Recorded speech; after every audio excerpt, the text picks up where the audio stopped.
கீதையின் 27வது போதனை. உன் வேலையை செய், ஆனால் முடிவை பற்றி கவலைப்படாதே.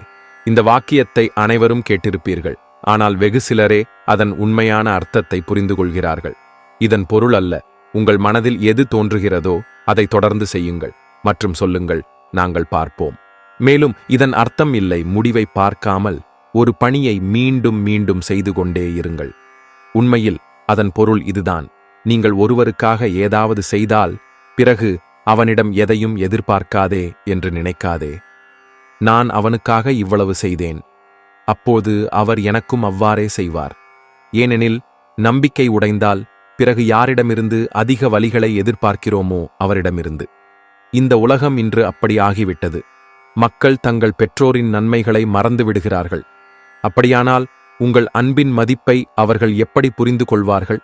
எனவே உங்கள் கடமையை செய்யுங்கள், ஆனால் பலனை எதிர்பார்க்காதீர்கள்.